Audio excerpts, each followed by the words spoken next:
Hello everyone, welcome to Man Ma'am classes. I am your teacher Pooja Man here. I hope you all are doing good, fit and fine. हंसते खेलते मुस्कुराते ਤੁਸੀਂ class attend कर रहे होगे. So we are doing ICSE board English reader class 5. Book is Vibrant English Reader 5. Lesson number 3, the book of nature. Chapter ਆਪਾਂ ਪੜ ਚੁੱਕੇ ਹਾਂ. ਆਪਾਂ running comprehension ਵੀ ਕਰ ਲਏ ਤੇ words from the lesson we complete ਕਰ ਲਏ. ਹੁਣ ਇਸ ਕਲਾਸ 'ਚ ਆਪਾਂ ਇਸ ਚੈਪਟਰ ਦੀ ਬੈਕ ਐਕਸਰਸਾਈਜ਼ ਨੂੰ ਕੰਪਲੀਟ ਕਰਨਾ ਹੈ. ਤਾਂ ਆਪਾਂ ਬੈਕ ਐਕਸਰਸਾਈਜ਼ ਸ਼ੁਰੂ ਕਰਦੇ ਹਾਂ. ਸਭ ਤੋਂ ਪਹਿਲੇ ਕੀ ਹੈ ਕੰਪਰੀਹੈਂਸ਼ਨ. ਉਹਦੇ 'ਚ ਮਤਲਬ ਕਿ ਕੰਪਰੀਹੈਂਸ਼ਨ ਤੁਸੀਂ ਇਹਦੇ ਲਈ ਜੋ ਸਾਰਾ ਚੈਪਟਰ ਹੈ ਉਹਨੂੰ ਇੱਕ ਪੈਰਾਗ੍ਰਾਫ ਮੰਨੋਗੇ ਔਰ ਜੋ ਸਾਨੂੰ ਇੱਥੇ ਕੁਐਸਚਨ ਦਿੱਤੇ ਆ ਉਹਨਾਂ ਨੂੰ ਤੁਸੀਂ ਸੋਲਵ ਕਰਨਾ ਹੈ. Answer the following questions. First ਕੀ ਹੈ what does the author find difficult to imagine today? Why? ਕੀ ਚੀਜ਼ ਹੈ ਜੋ ਆਥਰ ਮਤਲਬ ਜੋ ਰਾਈਟਰ ਹੈ ਉਹਨੂੰ ਅੱਜ ਦੇ ਦਿਨ ਕਲਪਨਾ ਕਰਨੀ ਔਖੀ ਲੱਗਦੀ ਹੈ ਤੇ ਕਿਉਂ ਲੱਗਦੀ ਹੈ.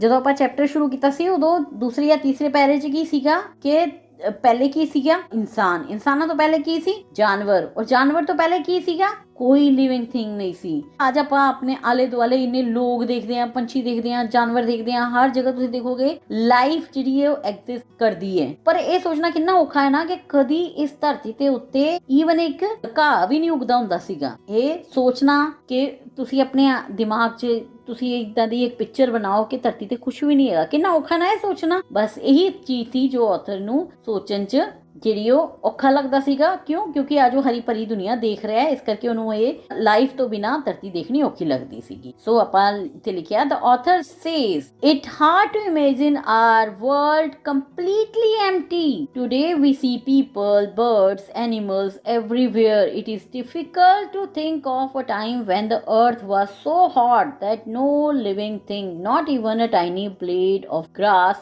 could live on it. Punjabi 'ਚ ਮੈਂ ਤੁਹਾਨੂੰ ਦੱਸ ਚੁੱਕੀ ਹਾਂ. Second question ਹੈ in your own word write about the pebble's journey from the mountain side till the time someone finds it or it becomes a tiny grain of sand. ਸਾਰਾ chapter ਹੀ ਵੈਸੇ ਇਸੇ ਬਾਰੇ ਸਾਰਾ ਚੈਪਟਰ ਆਪਾਂ ਪੜ ਲਿਆ, ਮੈਂ ਤੁਹਾਨੂੰ ਡਿਟੇਲ 'ਚ ਸਮਝਾ ਦਿੱਤਾ. ਹੁਣ ਤੁਸੀਂ ਇਹਦਾ ਜਵਾਬ ਲਿਖਣਾ ਹੈ ਆਪਣੀ ਵਰਡ ਸੇ ਆਪਣੇ ਸ਼ਬਦਾਂ ਦੇ ਵਿੱਚ. ਇੱਕ ਛੋਟੇ ਜਿਹੇ ਪੱਥਰ ਦੀ ਕਹਾਣੀ ਕਿੱਦਾਂ ਉਹ ਪਹਾੜਾਂ ਤੋਂ ਰੁੜ ਕੇ ਤੁਹਾਡੇ ਹੱਥਾਂ ਤੱਕ ਆਇਆ ਜਾਂ ਉਹ ਕਿੱਦਾਂ ਇੱਕ ਛੋਟਾ ਜਿਹਾ ਰੇਤ ਦਾ ਕਣ ਬਣਿਆ. ਚਲੋ ਆਪਾਂ ਇੱਕ ਟਰਾਈ ਕਰਦੇ ਹਾਂ. ਦੇਖੋ imagine a big rough rock sitting in a high mountain. ਕਿੱਦਾਂ ਇੱਕ ਪੂਰੀ ਇੱਕ ਪਹਾੜ ਦੇ ਉੱਤੇ ਇੱਕ ਜਿਹੜੀ ਹੈ ਰਫ ਰੌਕ ਜਿਹੜੀ ਹੈ ਉਹ ਪਹਾੜ ਦੇ ਉੱਤੇ ਆ ਜਿਹਦੇ ਕਿ ਅਨਈਵਨ ਐਜਸ ਹੈਗੇ ਆ. ਸਾਰੇ ਐਜਸ ਕੀ ਸ਼ਾਰਪ ਐਜਸ ਹੈ. ਉਸ ਤੋਂ ਬਾਅਦ ਕੀ ਹੈ ਕਿ ਇਹ ਟੁੱਟ ਗਈ ਹੈ. ਦ ਬ੍ਰੇਕ ਰੇਨ ਆਈ, ਉਹਨਾਂ ਨੇ ਕੀ ਕੀਤਾ ਇਹਨੂੰ ਤੋੜ ਲਿਆ. ਮਤਲਬ ਇਹ ਜਿਹੜੀ ਰੌਕ ਹੈ ਪਹਾੜ ਤੋਂ ਟੁੱਟ ਗਈ ਹੈ. ਜਦੋਂ ਟੁੱਟੀ ਹੈ ਫਿਰ ਕੀ ਹੋਇਆ ਇਹ ਜਿਹੜੀ ਹੈ ਛੋਟੇ ਛੋਟੇ ਪੱਥਰਾਂ ਦੇ ਵਿੱਚ ਡਿਵਾਈਡ ਹੋ ਗਈ ਹੈ. ਤੁਸੀਂ ਦੇਖ ਰਹੇ ਹੋ ਛੋਟੇ ਛੋਟੇ ਪੱਥਰ ਨੀਚੇ ਗਿਰ ਰਹੇ ਆ, ਛੋਟੇ ਛੋਟੇ ਪੱਥਰਾਂ ਦੇ ਰੂਪ ਵਿੱਚ ਗਿਰ ਗਈ ਹੈ ਤੇ ਬਿਖਰ ਗਈ ਹੈ. ਉਸ ਤੋਂ ਬਾਅਦ ਕੀ ਹੋਏਗਾ ਜੋ ਰੇਨ ਤੇ ਰੀਵਰ ਹੈ ਉਹ ਕੀ ਕਰਨਗੇ ਇਹਨੂੰ ਵਹਾ ਕੇ ਲੈ ਕੇ ਜਾਣਗੇ ਨੀਚੇ ਗਿਰ ਕੇ ਨਦੀਆਂ ਵਿੱਚ ਝਰਨਿਆਂ ਵਿੱਚ ਜਾ ਕੇ ਪਹੁੰਚ ਜਾਏਗਾ. ਔਰ ਜਦੋਂ ਪਹੁੰਚੇਗਾ ਫਿਰ ਕੀ ਹੋਏਗਾ ਇਹ ਜਿਹੜਾ ਪਾਣੀ ਹੈ ਇਹਨੂੰ ਪੁਸ਼ ਕਰੇਗਾ ਅੱਗੇ ਲੈ ਕੇ ਜਾਏਗਾ. ਜੋ ਛੋਟੇ ਛੋਟੇ ਸਟ੍ਰੀਮ ਹੈ ਉਹ ਵੱਡੀਆਂ ਨਦੀਆਂ ਵਿੱਚ ਲੈ ਕੇ ਜਾਣਗੇ. ਫਿਰ ਕੀ ਹੋਏਗਾ ਇਹਦੀ ਰਬਿੰਗ ਹੋਏਗੀ. ਜਿੱਦਾਂ ਜਿੱਦਾਂ ਇਹ ਨੀਚੇ ਜਾਏਗਾ ਇਹ ਰਬ ਹੁੰਦਾ ਜਾਏਗਾ ਔਰ ਇਹਦੇ ਜਿਹੜੇ ਕਾਰਨਰ ਐਜ ਹੈ ਉਹ ਕੀ ਸਮੂਥ ਹੁੰਦੇ ਜਾਣਗੇ. So water moves it, the river carries the stone along the flowing water, it keeps rolling, it keeps rubbing. ਫਿਰ ਉਹ ਰਗੜਦਾ ਹੀ ਜਾਏਗਾ ਜਿੱਥੇ ਕਿ ਉਹ ਨਦੀ ਦੇ ਬਾਟਮ 'ਚ ਵੀ ਬੈਠ ਸਕਦਾ ਹੈ, ਅੱਗੇ ਵੀ ਚੱਲ ਸਕਦਾ. ਹੋਰ ਕੀ ਇਹਦੇ ਨਾਲ ਕੀ ਹੋਏਗਾ ਜਦੋਂ ਵੱਡੀ ਜਗ੍ਹਾ ਤੋਂ ਵੱਡੇ ਜਿਹੜੇ ਝਰਨਿਆਂ ਤੋਂ ਗਿਰ ਕੇ ਵੱਡੀ ਨਦੀ 'ਚ ਜਾਏਗਾ ਕੀ ਹੋਏਗਾ ਹੋਰ ਟੁੱਟੇਗਾ, ਹੋਰ ਛੋਟੇ ਛੋਟੇ ਕਣਾਂ 'ਚ ਬਦਲੇਗਾ. ਮਤਲਬ ਕਿ ਉਹ ਹੁਣ ਉਹਦੀ ਸਟੋਰੀ ਕਿੱਥੇ ਆ ਸ਼ਾਰਪ ਐਜ ਉਹਦੇ ਖਤਮ ਹੋ ਗਏ ਆ ਤੇ ਉਹ ਹੁਣ ਬਿਲਕੁਲ ਸ਼ਾਰਪਨ ਪੈਨਸਿਲ ਦੀ ਤਰ੍ਹਾਂ ਹੋ ਜਾਏਗਾ ਸਮੂਥ. ਰਿਜ਼ਲਟ ਕੀ ਮਿਲੇਗਾ ਸਾਨੂੰ ਕਿ ਜੋ ਸਾਨੂੰ ਸਾਡੇ ਹੱਥ 'ਚ ਛੋਟਾ ਪੱਥਰ ਆਂਦਾ ਹੈ. ਮਤਲਬ ਇਹ ਜਿਹੜਾ ਸਟੋਨ ਜੋ ਪਹਾੜ ਤੋਂ ਗਿਰ ਕੇ ਨਦੀਆਂ 'ਚ ਘੁੰਮਦਾ ਤੁਹਾਡੇ ਤੱਕ ਆ ਗਿਆ ਤੇ ਐਜਸ ਖਤਮ ਹੋ ਗਏ ਆ. ਅਗਰ ਤੁਹਾਡੇ ਹੱਥ 'ਚ ਨਹੀਂ ਆਇਆ ਔਰ ਨਦੀ 'ਚ ਅੱਗੇ ਵਗਦਾ ਗਿਆ ਤੇ ਉਹ ਕੀ ਹੋ ਜਾਏਗਾ ਛੋਟੇ ਛੋਟੇ ਕਣਾਂ 'ਚ ਤਬਦੀਲ ਹੋ ਜਾਏਗਾ. ਮਤਲਬ ਕਿ ਇੱਥੇ ਕੀ ਬਿਗ ਰੌਕ ਤੋਂ ਸਮਾਲ ਸਟੋਨ ਤੱਕ ਬਣਿਆ, ਸਮਾਲ ਸਟੋਨ ਤੋਂ ਕੀ ਸਮੂਥ ਪੈਬਲਸ ਬਣਿਆ, ਸਮੂਥ ਪੈਬਲਸ ਤੋਂ ਟਾਈਨੀ ਸੈਂਡ ਬਣ ਗਿਆ। ਸੋ ਇਹ ਮੈਂ ਤੁਹਾਨੂੰ ਜੋ ਹੁਣੇ ਤੁਹਾਨੂੰ ਪਿਕਚਰ 'ਚ ਦਿਖਾਇਆ ਉਹੀ ਇੱਥੇ ਲਿਖਿਆ ਹੋਇਆ, ਤੁਸੀਂ ਚਾਹੋ ਇਹਦਾ ਸਕਰੀਨਸ਼ਾਟ ਲੈ ਲਓ। ਥਰਡ ਕੁਐਸਚਨ ਹੈ, the writer asks a question at the end. ਅਖੀਰ 'ਚ ਜੋ ਰਾਈਟਰ ਹੈ, ਜਦੋਂ ਤੁਸੀਂ ਚੈਪਟਰ ਪੜ੍ਹਿਆ ਅਖੀਰ 'ਚ ਉਹਨੇ ਕੁਐਸਚਨ ਪੁੱਛਿਆ, if a little pebble can tell you so much, how much more could we learn from all the rocks and mountains and the many other things we see around us। ਕਿ ਜੇ ਇੱਕ ਛੋਟਾ ਜਿਹਾ ਪੱਥਰ ਸਾਨੂੰ ਇੰਨਾ ਕੁਝ ਦੱਸ ਸਕਦਾ ਹੈ, ਤੇ ਜੋ ਸਾਡੇ ਆਲੇ ਦੁਆਲੇ ਰੌਕਸ ਤੇ ਮਾਊਂਟੇਨਸ ਜਾਂ ਹੋਰ ਵੀ ਕਈ ਚੀਜ਼ਾਂ ਨੇ, ਉਹਨਾਂ ਤੋਂ ਅਸੀਂ ਕੀ ਸਿੱਖ ਸਕਦੇ ਹਾਂ। Right about 2 things that you have learned by observing, seeing, ਮਤਲਬ ਕਿਸੇ ਨੂੰ ਦੇਖ ਦੇਖ ਕੇ ਤੁਸੀਂ observe ਕੀਤਾ ਉਹਨੂੰ, the things around, ਜੋ ਵੀ ਆਲੇ ਦੁਆਲੇ ਜੋ ਵੀ ਤੁਸੀਂ ਕੁਝ ਚੀਜ਼ਾਂ ਦੇਖੀਆਂ ਨੇ, ਉਹਨਾਂ ਤੋਂ ਤੁਸੀਂ ਕੀ ਸਿੱਖਿਆ, ਉਹਨਾਂ ਤੋਂ ਕੀ ਸਮਝਿਆ, ਉਹਨਾਂ ਦੀ ਕੀ ਸਟੋਰੀ ਸਮਝੀ ਹੈ ਤੁਸੀਂ, ਉਹ ਤੁਸੀਂ ਦੱਸਣਾ ਹੈ। ਕੋਈ 2 ਚੀਜ਼ਾਂ, ਇਹ ਤਾਂ ਸਾਰਾ ਕੁਝ ਤੁਹਾਡਾ ਕਰਨ ਵਾਲਾ ਹੈ। ਥੋੜਾ ਜਿਹਾ ਮੈਂ ਦੱਸ ਦਿੰਨੀ ਆ। 2 things I have learned by watching nature, just like Nehru we can learn a lot by just looking around us। Here are 2 simple lessons। First की है, फ्रॉम अ टाइनी सीड, एक जो छोटा जा बीज है, उतो किदा, if you water a seed you learn that big things start small. ਕਿ ਜੇ ਤੁਸੀਂ ਬੀਜ ਨੂੰ ਪਾਣੀ ਦੇਣਾ ਸ਼ੁਰੂ ਕਰਦੇ ਹੋ, ਤੁਹਾਨੂੰ ਪਤਾ ਚੱਲਦਾ ਹੈ ਕਿ ਵੱਡੀਆਂ ਚੀਜ਼ਾਂ ਛੋਟੀ ਚੀਜ਼ਾਂ ਤੋਂ ਸ਼ੁਰੂ ਹੁੰਦੀਆਂ ਨੇ। ਕਿ ਅਗਰ ਇੱਕ ਅੰਬ ਦਾ ਪੇੜ ਹੈ, ਤੁਹਾਨੂੰ ਅੰਬ ਦੇ ਰਿਹਾ ਖਾਣ ਵਾਸਤੇ, ਉਹ ਸ਼ੁਰੂ ਕੀਤਾ ਹੋਇਆ ਅੰਬ ਦੀ ਗੁਠਲੀ ਤੋਂ, ਮਤਲਬ ਉਹ ਬੀਜ ਸੀਗਾ। A giant mango tree starts as a tiny seed in the dirt. It reaches us that if we keep working and growing we can become something great too. ਇੱਕ ਜੋ ਅੰਬ ਦਾ ਪੇੜ ਹੈ, ਉਹ ਸਾਨੂੰ ਕੀ ਸਿਖਾ ਰਿਹਾ ਹੈ ਕਿ ਜੇ ਤੁਸੀਂ ਆਪਣੇ ਆਪ ਤੇ ਕੰਮ ਕਰੀਗੇ, ਮਿਹਨਤ ਕਰੀਗੇ, ਅੱਗੇ ਵਧੀ ਗਏ, ਤਾਂ ਤੁਸੀਂ ਵੀ ਮਹਾਨ ਬਣ ਸਕਦੇ ਹੋ। ਇੱਕ ਛੋਟਾ ਜਿਹਾ ਬੀਜ ਹੁੰਦਾ, ਉਸ ਤੋਂ ਦੇਖੋ ਪੌਦਾ ਨਿਕਲਦਾ ਹੈ, ਵੱਡਾ ਹੁੰਦਾ ਹੈ, ਔਰ ਵੱਡਾ ਹੋ ਕੇ ਕੀ ਹੈ, ਉਹ ਪੇੜ ਬਣ ਜਾਂਦਾ। ਪੇੜ ਸਾਨੂੰ ਕੀ ਹੈ, ਫਲ ਦਿੰਦਾ ਹੈ। ਸੈਕਿੰਡ ਕੀ ਹੈ, ਫਰੋਮ ਐਨ ਆਂਟ, ਜੋ ਇੱਕ ਕੀੜੀ ਹੁੰਦੀ ਹੈ, ਠੀਕ ਹੈ, ਜੋ ਇੱਕ ਕੀੜੀ ਹੁੰਦੀ ਹੈ, ਤੁਸੀਂ ਉਹ ਤੋਂ ਵੀ ਬਹੁਤ ਕੁਝ ਸਿੱਖ ਸਕਦੇ ਹੋ। ਕੀ ਸਿੱਖ ਸਕਦੇ ਹੋ? ਉਹਦੇ ਤੁਸੀਂ ਹਾਰਡ ਵਰਕ ਸਿੱਖ ਸਕਦੇ ਹੋ, ਉਤੋਂ ਤੁਸੀਂ ਯੂਨਿਟੀ ਸਿੱਖ ਸਕਦੇ ਹੋ ਕਿ ਉਹ ਕਿੱਦਾਂ ਇਕੱਠੀਆਂ ਰਹਿੰਦੀਆਂ ਨੇ। ਕਿੱਦਾਂ ਇੱਕ ਕੀੜੀ ਹੈ, ਕ੍ਰੰਬ ਮਤਲਬ ਇੱਕ ਬ੍ਰੈਡ ਦਾ ਛੋਟਾ ਜਿਹਾ ਟੁਕੜਾ, ਉਹ ਜੋ ਕਿ ਉਸਦੇ ਸਾਈਜ਼ ਤੋਂ ਕਿੰਨਾ ਵੱਡਾ ਹੁੰਦਾ ਹੈ, ਉਹ ਲੈ ਕੇ ਜਾ ਰਹੀ ਹੈ ਔਰ ਬਾਰ-ਬਾਰ ਗਿਰ ਰਿਹਾ ਹੈ, ਤਦ ਵੀ ਉਹਨੂੰ ਚੁੱਕਦੀ ਹੈ ਤੇ ਫਿਰ ਅੱਗੇ ਚੱਲ ਜਾਂਦੀ ਹੈ। It teach us never to give up even when a task feel so big. ਜੋ ਕੀੜੀ ਹੈ ਉਹ ਸਾਨੂੰ ਸਿਖਾ ਰਹੀ ਹੈ ਕਿ ਤੁਸੀਂ ਮਤਲਬ ਕਦੀ ਵੀ ਹਾਰ ਨਾ ਮੰਨੋ, ਚਾਹੇ ਟਾਸਕ ਕਿੰਨਾ ਹੀ ਵੱਡਾ ਹੋਵੇ, ਪਰ ਤੁਸੀਂ ਸੋਚੋ ਕਿ ਮੈਨੂੰ ਕਰਨਾ ਹੀ ਕਰਨਾ ਹੈ। If you watch an ant carrying a crumb much bigger than itself, you learn about hard work. Even if the crumb falls,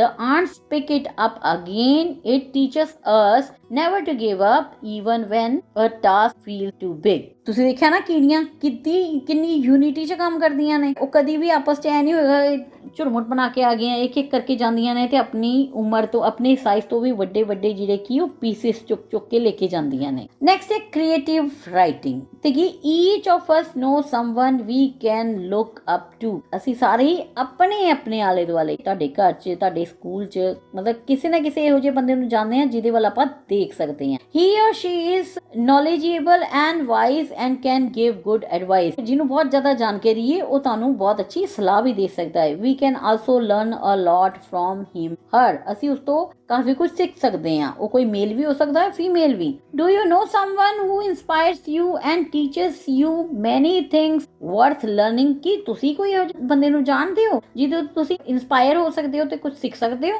Who is this person? कौन है ਇਹੋ ਜਿਹਾ person? Write 2 or 3 paragraphs about why he or she is special person, what you have learned from him, her and so on। ਕਿ ਅਗਰ ਤੁਹਾਡੀ ਜ਼ਿੰਦਗੀ 'ਚ ਕੋਈ ਇਦਾਂ ਦਾ ਪਰਸਨ ਹੈ ਤੇ ਉਹਦੇ ਬਾਰੇ ਤੁਸੀਂ 2-3 ਪੈਰਾਗ੍ਰਾਫ ਲਿਖੋਗੇ, ਜਿੱਥੇ ਤੁਸੀਂ ਲਿਖੋਗੇ ਕਿ ਉਹ ਇੰਨਾ ਸਪੈਸ਼ਲ ਕਿਉਂ ਹੈ ਔਰ ਉਹਦੇ ਤੋਂ ਤੁਸੀਂ ਕੀ ਸਿੱਖਿਆ ਹੈ, ਤੇ ਹੋਰ ਵੀ ਤੁਸੀਂ ਉਹਨਾਂ ਬਾਰੇ ਬਹੁਤ ਅੱਛਾ ਲਿਖ ਸਕਦੇ ਹੋ। ਇਹ ਕੌਣ ਹੋ ਸਕਦੀ ਹੈ? ਇਹ ਹੋ ਸਕਦੇ ਤੁਹਾਡੇ ਟੀਚਰ, ਤੁਹਾਡੇ ਦਾਦਾ ਦਾਦੀ, ਜਾਂ ਤੁਹਾਡਾ ਕੋਈ ਫਰੈਂਡ। ਜ਼ਰੂਰੀ ਨਹੀਂ ਕਿ ਉਮਰ 'ਚ ਵੱਡਾ ਹੋਏਗਾ ਉਹੀ ਤੁਹਾਨੂੰ ਕੋਈ ਅੱਛੀ ਚੀਜ਼ ਸਿਖਾਏਗਾ। ਕਈ ਵਾਰ ਅੱਛੀਆਂ ਚੀਜ਼ਾਂ ਛੋਟੇ ਪਰਸਨ ਤੋਂ ਵੀ ਪਤਾ ਚੱਲਦੀਆਂ, ਜਿੱਦਾਂ ਆਪਾਂ ਕੀੜੀ ਤੋਂ ਸਿੱਖਦੇ ਹਾਂ ਹਾਰਡ ਵਰਕ, ਯੂਨਿਟੀ। ਇਸ ਲਈ ਇਹ ਜ਼ਰੂਰੀ ਨਹੀਂ ਕਿ ਬੰਦਾ ਵੱਡਾ ਹੀ ਹੋਣਾ ਚਾਹੀਦਾ। ਛੋਟੇ ਤੋਂ ਤੁਸੀਂ ਕੁਝ ਸਿੱਖ ਸਕਦੇ ਹੋ। ਤੁਹਾਡਾ ਫਰੈਂਡ ਵੀ ਹੋ ਸਕਦਾ ਹੈ, ਤੁਹਾਡਾ ਟੀਚਰ ਵੀ ਹੋ ਸਕਦਾ ਹੈ, ਤੁਹਾਡੇ ਮੰਮੀ ਪਾਪਾ ਵੀ ਹੋ ਸਕਦੇ ਆ, ਤੁਹਾਡੇ ਅੰਕਲ ਆਂਟੀ, ਤੁਹਾਡੇ ਫਰੈਂਡ, ਤੁਹਾਡੇ ਬ੍ਰਦਰ ਸਿਸਟਰ, ਕੋਈ ਵੀ ਹੋ ਸਕਦਾ ਹੈ। ਕਿਸੇ ਵੀ 2 ਪਰਸਨਸ ਬਾਰੇ ਤੁਸੀਂ 2-3 ਪੈਰਾਗ੍ਰਾਫ ਲਿਖਣਾ ਹੈ। 2 ਨਹੀਂ ਪਰਸਨ, 1 ਪਰਸਨ ਬਾਰੇ ਲਿਖਣਾ ਹੈ। ਨੈਕਸਟ ਪਾਰਟ ਹੈ ਵੋਕੈਬਲਰੀ। ਵੋਕੈਬਲਰੀ 'ਚ ਸਭ ਤੋਂ ਪਹਿਲੇ ਆਪਾਂ ਪੜਾਂਗੇ we can form verb from nouns by adding ISE at the end ਕਿ ਅਸੀਂ ਕੋਈ ਨਾउन ਹੈ ਉਹਨੂੰ ਉਹਦੇ ਅਖੀਰ ਚ ਅਗਰ ISE ਲਗਾ ਦਿੱਤਾ ਹੈ ਤੇ ਉਹ ਕੀ ਬਣ ਜਾਏਗਾ, ਵਰਬ ਬਣ ਜਾਏਗਾ। ਜਿੱਦਾਂ ਫੋਸਿਲ ਹੈ, ਫੋਸਿਲ ਮਤਲਬ ਕਿ ਰਹਿੰਦ ਖੂੰਹਦ ਜੋ ਜਾਨਵਰਾਂ ਦੀ ਹੁੰਦੀ ਉਹਨੂੰ ਨਾਮ ਦਿੱਤਾ ਹੈ ਫੋਸਿਲ, ਜੋ ਕਿ ਬਹੁਤ ਪੁਰਾਣੇ ਲੱਖਾਂ ਸਾਲ ਪੁਰਾਣੇ ਹੋਣ ਉਹਨਾਂ ਦੀ ਰਹਿੰਦ ਖੂੰਹਦ ਨੂੰ ਫੋਸਿਲ ਕਹਿੰਦੇ ਆ। ਅਗਰ ਫੋਸਿਲ ਬਣੇਗਾ ਫੋਸਿਲਾਈਜ਼, ਫੋਸਿਲ ਨੂੰ ਫੋਸਿਲਾਈਜ਼ ਕੀਤਾ ਹੈ, ਫੋਸਿਲ ਮਤਲਬ ਕਿ ਰਹਿੰਦ ਖੂੰਹਦ। ਫੋਸਿਲਾਈਜ਼ ਮੀਨਸ ਕਿ ਕਿਸੇ ਵੀ ਜਾਨਵਰ ਜਾਂ ਪਸ਼ੂ ਦਾ ਫੋਸਿਲ ਬਣ ਜਾਣਾ, ਜਿਹੜੀ ਉਹ ਪ੍ਰਕਿਰਿਆ ਹੁੰਦੀ ਹੈ ਉਹਨੂੰ ਫੋਸਿਲਾਈਜ਼ ਕਹਿੰਦੇ ਆ। ਇਸੇ ਤਰ੍ਹਾਂ ਕਿ add ISE to the end of these nouns to form verbs, ਜੋ ਵੀ ਸਾਨੂੰ ਇਹ ਨਾउन ਦਿੱਤੇ ਟੈਲੀਵਿਜ਼ਨ, ਐਡਵਰਟਾਈਜ਼ਮੈਂਟ, apology, organ, ਇਹਨਾਂ ਦੇ ਅੱਗੇ ਕੀ ਹੈ, ਐਂਡ ਚ ISE ਲਗਾਣਾ ਹੈ। you may have to change the spelling of some words, ਕਿਸੇ ਵਰਡ ਦੇ ਤੁਹਾਨੂੰ ਸਪੈਲਿੰਗ ਵੀ ਚੇਂਜ ਕਰਨੀ ਪੈ ਸਕਦੀ ਹੈ। use the verbs in sentence, verb ਬਣਾ ਕੇ ਤੁਸੀਂ ਕੀ ਕਰਨਾ, ਇਹਦੇ ਸੈਂਟੈਂਸ ਵੀ ਬਣਾਣੇ ਆ। ਫਿਰ ਆਪਾਂ ਬਣਾਣੇ ਆ ਸਭ ਤੋਂ ਪਹਿਲੇ ਕੀ ਹੈ, ਟੈਲੀਵਿਜ਼ਨ। ਟੈਲੀਵਿਜ਼ਨ ਕੀ ਹੁੰਦਾ ਹੈ, ਟੀਵੀ। ਟੈਲੀਵਿਜ਼ਨ ਜਿਹ ਚ ਕਾਰਟੂਨ ਚੱਲ ਰਹੀ ਹੈ। ਟੈਲੀਵਾਈਜ਼,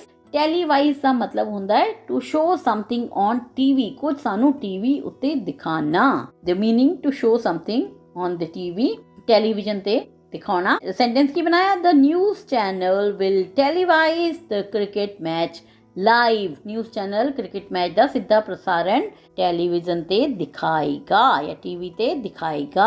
ਨੈਕਸਟ ਹੈ ਐਡਵਰਟਾਈਜ਼ਮੈਂਟ, ਔਰ ਐਡਵਰਟਾਈਜ਼ਮੈਂਟ ਦਾ ਜੋ ਵਰਬ ਬਣਿਆ ISE ਲਗਾ ਕੇ, ਦੇਖੋ ਪੂਰਾ ਸਪੈਲਿੰਗ ਹੀ ਚੇਂਜ ਹੋ ਗਿਆ ਨਾ। ਇਹ ਐਡਵਰਟਾਈਜ਼, ਐਡਵਰਟਾਈਜ਼ਮੈਂਟ ਮਤਲਬ ਇਸ਼ਤਿਹਾਰ, ਨਾउन ਹੋ ਗਿਆ, ਔਰ ਵਰਬ ਕੀ ਬਣ ਗਈ, ਐਡਵਰਟਾਈਜ਼। ਇਹਦਾ ਮਤਲਬ ਕੀ ਹੈ, to tell people about a product so that they will buy it, ਕਿਸੇ ਚੀਜ਼ ਦਾ ਇਸ਼ਤਿਹਾਰ ਦੇਣਾ। ਐਡਵਰਟਾਈਜ਼ਮੈਂਟ ਇਸ਼ਤਿਹਾਰ, ਐਡਵਰਟਾਈਜ਼ ਇਸ਼ਤਿਹਾਰ ਦੇਣਾ। ਔਰ ਆਪਾਂ ਇਹਦਾ ਕੀ ਬਣਾਇਆ, companies advertise their toys during cartoon shows. ਜਦੋਂ ਕਾਰਟੂਨ ਸ਼ੋਜ਼ ਚੱਲ ਰਹੇ ਹੁੰਦੇ ਆ, ਕੰਪਨੀਆਂ ਕੀ ਕਰਦੀਆਂ, ਕਾਰਟੂਨ ਸ਼ੋਜ਼ ਦੌਰਾਨ ਆਪਣੇ ਖਿਡੌਣਿਆਂ ਦਾ ਇਸ਼ਤਿਹਾਰ ਦਿੰਦੀਆਂ ਹਨ। ਨੈਕਸਟ ਹੈ ਅਪੋਲੋਜੀ, ਮਤਲਬ ਮਾਫੀ, ਔਰ ਅਪੋਲੋਜਾਈਜ਼ मीन्स माफी मांगना, टू से सॉरी फॉर अ मिस्टेक, किसी गलती करके माफी मांगना। You should apologize to your friend for breaking his pencil, ਤੁਹਾਨੂੰ ਆਪਣੇ ਦੋਸਤ ਦੀ ਪੈਨਸਿਲ ਤੋੜਨ ਕਰਕੇ ਮਾਫੀ ਮੰਗਣੀ ਚਾਹੀਦੀ ਹੈ। ਨੈਕਸਟ ऑर्गन मीन्स प्रबंध, ऑर्गेनाइज प्रबंध करना,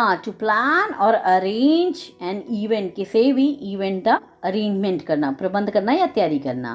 Our teacher helped us organize a cleanup day at school, ਸਾਡੇ ਅਧਿਆਪਕ ਨੇ ਸਾਡੀ ਸਕੂਲ ਵਿੱਚ ਸਫਾਈ ਦਿਵਸ ਦਾ ਪ੍ਰਬੰਧ ਕਰਨ ਵਿੱਚ ਸਾਡੀ ਮਦਦ ਕੀਤੀ। Next day, here are some other verbs that end in ISE or IZE. Find out the way they mean: memorize, materialize, immunize, energize, formalize, anticize, sanitize, crystallize, dramatize. ਤੁਸੀਂ ਕੀ ਕਰਨੇ, ਇਹਨਾਂ ਦੀ ਮੀਨਿੰਗ ਪਤਾ ਕਰਨੇ ਆ। ਚਲੋ ਫਿਰ ਆਪਾਂ ਮੀਨਿੰਗ ਪਤਾ ਕਰਦੇ ਹਾਂ, ਨਾਲ ਆਪਾਂ ਸੈਂਟੈਂਸ ਵੀ ਬਣਾਵਾਂਗੇ। ਸਭ ਤੋਂ ਪਹਿਲੇ ਕੀ, ਮੈਮਰੀਜ਼। ਇਹ ਕੀ ਹੈ, to learn something so well that you can say it without looking, ਬਹੁਤ ਹੀ ਚੰਗੀ ਤਰ੍ਹਾਂ ਕਿਸੇ ਚੀਜ਼ ਨੂੰ ਯਾਦ ਕਰ ਲੈਣਾ ਕਿ ਤੁਸੀਂ ਉਹ ਬਿਨਾਂ ਦੇਖੇ ਵੀ ਬੋਲ ਸਕੋ। I need to memorize my poem for the school competition, ਕਿ ਮੈਨੂੰ ਸਕੂਲ ਦੇ ਮੁਕਾਬਲੇ ਲਈ ਆਪਣੀ ਕਵਿਤਾ ਯਾਦ ਕਰਨ ਦੀ ਲੋੜ ਹੈ, ਮੈਮੋਰਾਈਜ਼ ਕਰਨ ਦੀ ਲੋੜ ਹੈ। ਨੈਕਸਟ ਹੈ materialize, when an idea or a dream finally becomes real, ਸਾਹਮਣੇ ਆਉਣਾ ਜਾਂ ਸਾਕਾਰ ਹੋਣਾ, ਮਤਲਬ ਕਿ ਜਦੋਂ ਕੋਈ ਸੁਪਨਾ ਸੱਚ ਹੋ ਜਾਵੇ ਉਹਨੂੰ ਕਹਿੰਦੇ ਆਪਾਂ materialize। Our plan to go to the park did not materialize because it started raining, ਸਾਡਾ ਪਾਰਕ ਜਾਣ ਦਾ ਜਿਹੜਾ ਪਲਾਨ ਸੀ, ਯੋਜਨਾ ਸੀ, ਉਹ ਸਾਕਾਰ ਨਾ ਹੋ ਸਕੀ ਕਿਉਂਕਿ ਮੀਂਹ ਪੈ ਗਿਆ, ਮਤਲਬ ਕਿ ਉਹ ਪੂਰੀ ਨਾ ਹੋ ਸਕੀ। Immunize, to give a medicine like a vaccine to protect someone from a disease, ਟੀਕਾਕਰਨ ਕਰਨਾ, ਬਿਮਾਰੀ ਤੋਂ ਬਚਾਉਣਾ। Doctor immunize children to keep them safe from polio, ਡਾਕਟਰਾਂ ਨੇ ਟੀਕਾਕਰਨ ਕੀਤਾ ਬੱਚਿਆਂ ਨੂੰ ਪੋਲੀਓ ਤੋਂ ਬਚਾਉਣ ਲਈ। Energize, to give someone energy or make them feel excited, ਸ਼ਕਤੀ ਜਾਂ ਜੋਸ਼ ਭਰਨਾ। A healthy breakfast helps to energize us for the whole day, ਇੱਕ ਸਿਹਤਮੰਦ ਨਾਸ਼ਤਾ ਸਾਨੂੰ ਪੂਰੇ ਦਿਨ ਲਈ ਜੋਸ਼ ਭਰਨ ਵਿੱਚ ਮਦਦ ਕਰਦਾ ਹੈ। Formalize, to make something official or follow a set of rules, ਰਸਮੀ ਰੂਪ ਦੇਣਾ। The two schools decided to formalize their friendship with a sports match, ਦੋਵਾਂ ਸਕੂਲਾਂ ਨੇ ਖੇਡ ਮੁਕਾਬਲੇ ਰਾਹੀਂ ਆਪਣੀ ਦੋਸਤੀ ਨੂੰ ਰਸਮੀ ਰੂਪ ਦੇਣ ਦਾ ਫੈਸਲਾ ਕੀਤਾ। Sanitize, to clean something thoroughly, to kill germs, कीटाणु रहित करना या साफ सुथरा करना। We must sanitize our hands before eating our lunch, सानू अपना दोपहर दा खाना खान तो पहले अपने हथ कीटाणु रहित कर लेने चाहिए या साफ सुथरे कर लेने चाहिए। Crystallize when a liquid turns into solid crystals or when an idea becomes very clear, स्पष्ट होना या रवे बनाना। If you cool sugar syrup, it will start to crystallize into candy, कि जे तुसी शुगर सिरप जो चाशनी हुंदी खंड दी बनी हुई ਉਹਨੂੰ ਠੰਡਾ ਕਰੋਗੇ ਤਾਂ ਉਹ ਮਿਸ਼ਰੀ ਵਾਂਗ ਜੰਮ ਜਾਏਗੀ। Dramatize, to turn a story into a play or make something seem more exciting than it really is, नाटक वांग पेश करना। Our class will dramatize the story of the thirsty crow on stage, कि साडी क्लास नाटक करेगी प्यासा का कहानी दा नाटक पेश करेगी स्टेज ते। नेक्स्ट है vocabulary दा second part की use the following phrases from the lesson in sentences in your own। सानू कोई phrases दित्तियां ने edges and corners, smooth and shiny, smaller and smaller, brothers and sisters, great and small। ਇਹ ਸਾਰੀਆਂ phrases ਜਿਹੜੀਆਂ ਨੇ ਉਹ ਆਪਣੇ ਚੈਪਟਰ 'ਚ ਯੂਜ਼ ਹੋਈਆਂ ਨੇ। ਹੁਣ ਤੁਸੀਂ ਕੀ ਕਰਨਾ, ਇਹਨਾਂ ਦੇ ਸੈਂਟੈਂਸਸ ਬਣਾਉਣੇ ਨੇ। ਫਸਟ ਕੀ ਐਜਸ ਇਨ ਕਾਰਨਰ, ਇਹਦੇ ਲਈ ਸਾਨੂੰ ਕੀ ਪਹਿਲੇ ਆਪਾਂ ਮਤਲਬ ਪਤਾ ਕਰ ਲੈਣੇ। ਦ ਸ਼ਾਰਪ ਔਰ outer part of N object, ਕਿਨਾਰੇ ਅਤੇ ਕੋਨੇ। B careful while playing near the table S it's edges and corners are very sharp, ਕਿ ਜਦੋਂ ਵੀ ਤੁਸੀਂ ਖੇਡ ਰਹੇ ਹੋ ਮੇਜ਼ ਦੇ ਕੋਲ ਤਾਂ ਤੁਸੀਂ ਸਾਵਧਾਨ ਰਹੋ ਕਿਉਂਕਿ ਉਹਦੇ ਜਿਹੜੇ ਕਿਨਾਰੇ ਤੇ ਕੋਨੇ ਜਿਹੜੇ ਤਿੱਖੇ ਹੁੰਦੇ ਆ। Next is smooth and shining, something that feels soft and looks bright, ਮੁਲਾਇਮ ਅਤੇ ਚਮਕਦਾਰ। After washing the old car it looked smooth and shiny once again, ਪੁਰਾਣੀ ਕਾਰ ਨੂੰ ਧੋਣ ਤੋਂ ਬਾਅਦ ਇਹ ਇੱਕ ਵਾਰ ਫਿਰ ਮੁਲਾਇਮ ਤੇ ਚਮਕਦਾਰ ਦਿਖਾਈ ਦੇਣ ਲੱਗੀ। नेक्स्ट है smaller and smaller, छोटा ते होर छोटा। To keep reducing in size, छोटा ते होर छोटा। As the giant ship sailed away into the sea, it looked smaller and smaller until it disappeared। ਜਿਵੇਂ ਜਿਵੇਂ ਵੱਡਾ ਜਹਾਜ਼ ਸਮੁੰਦਰ ਵਿੱਚ ਦੂਰ ਚਲਦਾ ਗਿਆ ਇਹ ਛੋਟਾ ਅਤੇ ਹੋਰ ਛੋਟਾ ਦਿਖਾਈ ਦੇਣ ਲੱਗਾ ਜਦੋਂ ਤੱਕ ਇਹ ਗਾਇਬ ਨਹੀਂ ਹੋ ਗਿਆ। Brother and sister, siblings in a family, ਭੈਣ ਅਤੇ ਭਰਾ, ਭੈਣ ਭਰਾ। The brother and sister love to share their toys and play together in the park। ਭੈਣ ਭਰਾ ਨੂੰ ਆਪਣੇ ਖਿਡੌਣੇ ਸਾਂਝੇ ਕਰਨਾ ਅਤੇ ਪਾਰਕ ਵਿੱਚ ਖੇਡਣਾ ਪਸੰਦ ਹੈ।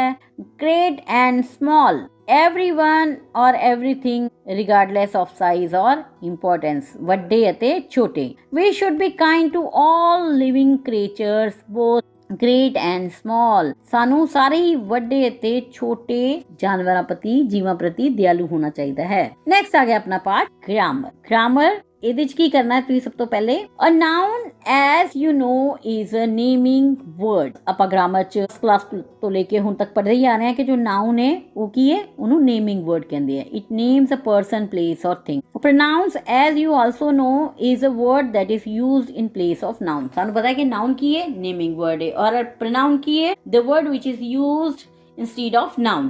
I, me, we, you, he, she, they, them, ਇਹ ਕੀ ਹੈ, ਇਹ pronoun ਹੈਗੀ ਹੈ। For example, Indra in Mussoorie while Jawaharlal Nehru in Allahabad। ਇਹਦੇ ਵਿੱਚ ਜੋ ਅੰਡਰਲਾਈਨ ਕੀ ਹੈ, Indra, Mussoorie, Jawaharlal Nehru and Allahabad। ਇਹ ਕੀ ਨੇਮਿੰਗ ਵਰਡ ਹੈ।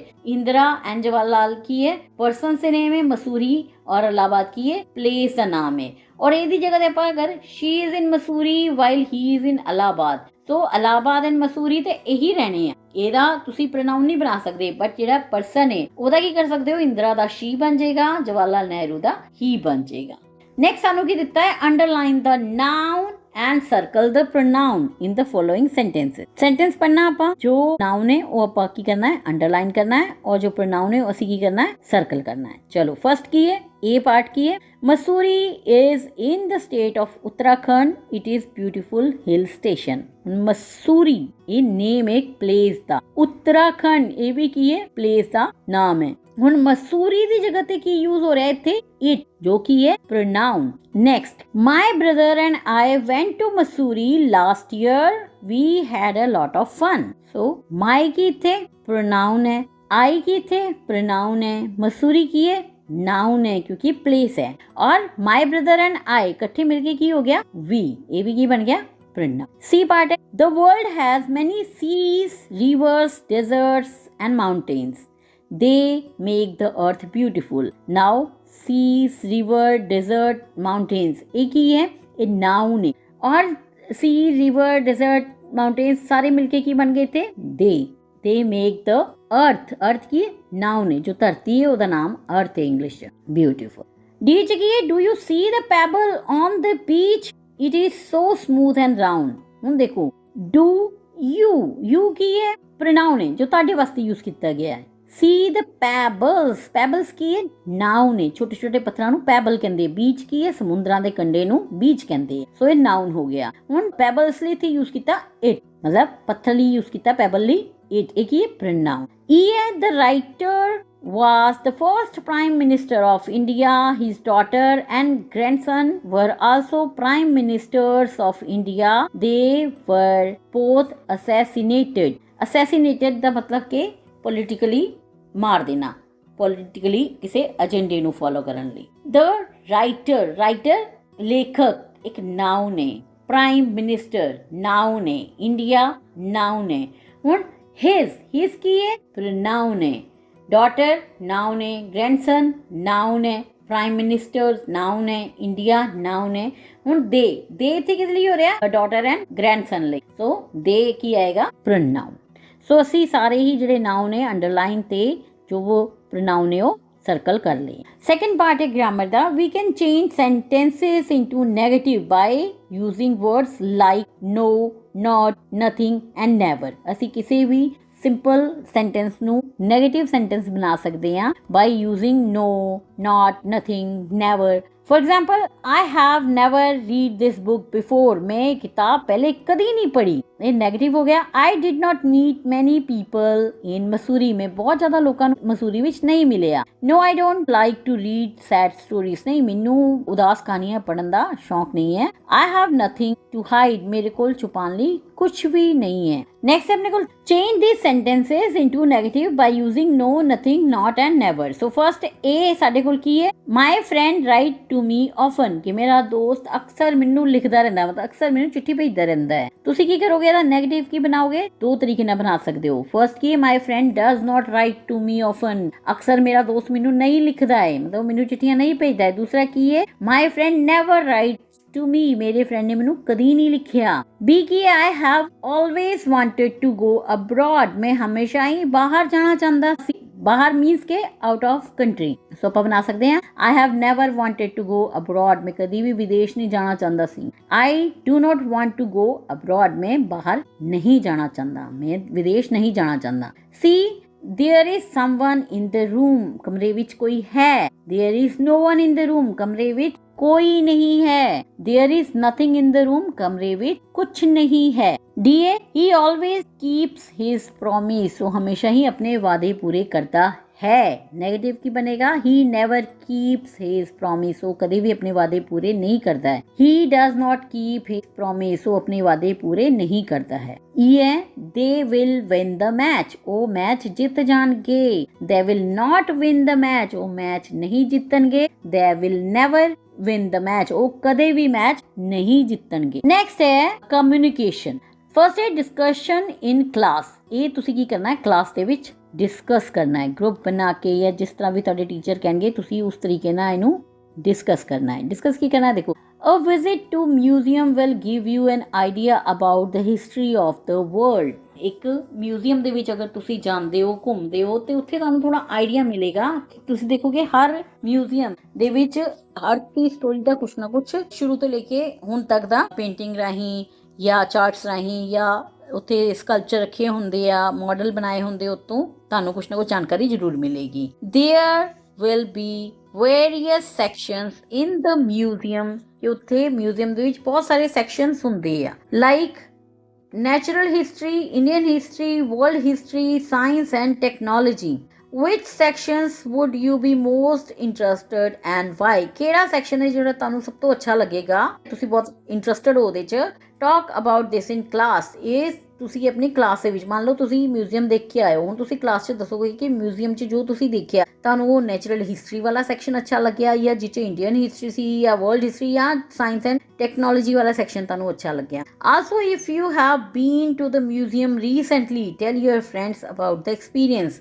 ਤੇ ਜੇ ਤੁਸੀਂ ਹੁਣੇ ਕਿਤੇ ਮਿਊਜ਼ੀਅਮ ਦੇਖ ਕੇ ਆਏ ਹੋ ਤਾਂ ਵੀ ਤੁਸੀਂ ਆਪਣੇ ਫਰੈਂਡ ਨੂੰ ਉਸ ਬਾਰੇ ਜ਼ਰੂਰ ਦੱਸੋ ਕਿ ਤੁਹਾਨੂੰ ਉੱਥੇ ਦਾ ਐਕਸਪੀਰੀਅੰਸ ਕਿੱਦਾਂ ਦਾ ਲੱਗਿਆ। What according to you is the best way to learn about the world and the people. ਦੁਨੀਆ ਬਾਰੇ ਤੇ ਲੋਕਾਂ ਬਾਰੇ ਜਾਣਨ ਦਾ ਸਭ ਤੋਂ ਵਧੀਆ ਤਰੀਕਾ ਤੁਹਾਡੇ ਅਕੋਰਡਿੰਗ ਕੀ ਹੈ, ਉਹ ਵੀ ਤੁਸੀਂ ਕਲਾਸ 'ਚ ਦੱਸੋਗੇ। ਸੋ ਨੈਕਸਟ ਹੈ ਪ੍ਰੋਪਰ ਪ੍ਰੋਨਾਂਸੀਏਸ਼ਨ। ਪ੍ਰੋਪਰ ਪ੍ਰੋਨਾਂਸੀਏਸ਼ਨ ਕੀ ਹੈ? The different sound of Y ਦੇ ਡਿਫਰੈਂਟ ਸਾਊਂਡ। ਜਿਸ ਤਰ੍ਹਾਂ ਕਿ ਫਰਸਟ ਹੈ the double E sound as in country, very, merry, jolly, shiny, baby, funny, sorry, jelly. ਜੋ ਇਹ ਵਰਡ ਸੀਗੇ ਇਹਦੇ ਵਿੱਚ ਕੀ ਹੈ? ਵਾਈ ਡਬਲ ਈ ਵੱਡਾ ਜਿੱਦਾਂ ਨਹੀਂ ਹੁੰਦਾ ਉਸ ਤਰ੍ਹਾਂ ਦਾ ਸਾਊਂਡ ਆ ਰਿਹਾ। ਫਿਰ the A I sound as in try, my, why, July, by, cycle, python, eye, hydrogen, nylon, cyber. ਇਹ ਕਿਹੜੇ ਵਰਡ ਹੈ ਜਿਹੜੇ ਕਿ ਵਾਈ ਤੋਂ ਪਰ ਇਹਦਾ ਜਿਹੜਾ ਸਾਊਂਡ ਖਿੱਚ ਕੇ ਆਂਦਾ ਏ ਆਈ ਵਾਲਾ ਆਈ ਹੈ ਨਾ। ਦ ਸਾਊਂਡ ਆਈ ਕਿੱਥੇ? Gym, lyrics, pyramid, syllable, sympathy, typical. ਇਹ ਕੀ ਹੈ? ਹੈਗੇ ਤੇ ਵਾਈ ਬਟ ਇਹ ਸਾਊਂਡ ਕਿੱਦਾਂ ਕਰ ਰਹੇ? ਆਈ ਦਾ ਸਾਊਂਡ ਕੱਢ ਰਹੇ ਆ। ਫਿਰ ਕੀ? ਏ ਵਾਈ, ਏ ਬੋਲ ਰਹੇ ਆ, ਵਾਈ ਐਸ ਏ। ਕਿਤੇ? ਦੇ, ਪਲੇ, ਵੇ, ਮੇ, ਪ੍ਰੇ, ਇੱਥੇ ਹੁਣ ਦੇਖੋ ਪ੍ਰੇ ਦਾ ਮਤਲਬ ਕੀ? ਇੱਥੇ ਸ਼ਿਕਾਰ, ਤੇ ਇੱਥੇ ਪ੍ਰੇ ਦਾ ਮਤਲਬ ਹੈ ਅਰਦਾਸ ਕਰਨੀ। ਨੈਕਸਟ ਹੈ ਸਾਡੇ ਕੋਲ ਵਾਈ ਦਾ ਵਾਈ ਸਾਊਂਡ, ਯੂ, ਵਾਈ ਦਾ य ਸਾਊਂਡ, ਵਾਈ ਵਾਲਾ। You, young, yellow, your, yard, yarn, yes, yoga. ਇਹ ਤਾਂ ਹੋ ਗਏ ਜੋ ਆਪਾਂ ਇੱਥੇ ਤੱਕ ਪੜ੍ਹੇ। ਇਹ ਕੀ ਹੈ? ਵਾਈ ਦੇ ਸਾਊਂਡ। ਹੁਣ ਆਪਾਂ ਕੀ ਹੈ? ਐਕਸ ਦੇ ਸਾਊਂਡ ECKS, ਐਕਸ ਜਿੱਦਾਂ box, wax, Linux, taxi, fox, wax.